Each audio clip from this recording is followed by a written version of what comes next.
We're here with Senator Elizabeth Warren, the senior senator from Massachusetts. All right, you've called this Republican tax bill, quote unquote, rigged for big banks and that it kicks dirt in everyone else's faces. Is there anything about it you like? And if not, how do you stop it? So, look, top line on what this Republican tax bill is all about is a $2 trillion giveaway to giant banks. Number one recipient in the entire country from this tax bill is Wells Fargo. You remember them, the company that opened fake accounts and cheated their own customers.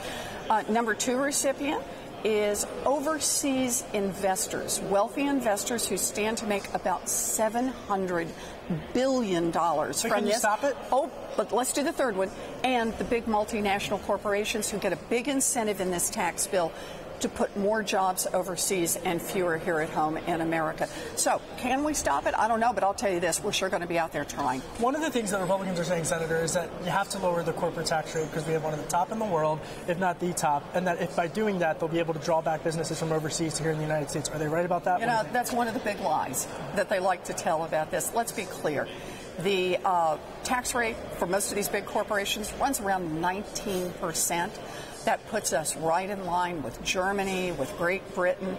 That's not what's going on here. What's going on here is a lot of big donors who have invested in the Republican Party, and by golly, the Republican Party is going to pay them back with trillions of dollars in tax cuts that go to the biggest corporations, and that's not good for middle-class America. One of the things I heard about when I was interviewing Republicans earlier this morning in the House Ways and Means Committee room when they were announcing this was about how some of this will help middle-class Americans. They say it's about $1,200 tax break for them, that they'll be able to get that back, and they also know things like expanding some of the family tax credits. What do you make of all that? You know, look, I've been out there for years and years and years now talking about the enormous pressure that middle-class families are under, how hard they are working.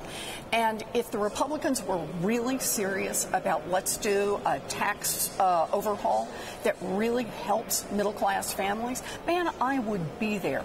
But instead, this is all about how to shovel brakes over to a handful of giant companies. Let's understand, today in America, those big corporations are paying about 10% of the total bill of what it takes to run the government. Do you know how much they paid just 30, 40, 50 years ago? They paid 30% of the entire ticket. So who's picking up the difference? The answer is middle-class families. What I want to see is these big corporations pay their fair share. That'll help middle-class families. I want to ask you, your office put out a statement. You're going to wait and see about a little more for Mr. Powell, who's been nominated to the Fed chair. But what are your thoughts on him? So, look, I'm really disappointed that Janet Yellen wasn't renominated. She is the first Fed chair since You were instrumental in that process. Well, yeah. But since 1979, not to be renominated, that's happened regardless of party, both directions. And Janet Yellen's made clear that she wants an economy that works for working families. Jerome Powell has been with her on a lot of that, and that goes a long way with me. But we've got a hearing coming up. You know me. I will be asking hard questions. You'll ask questions.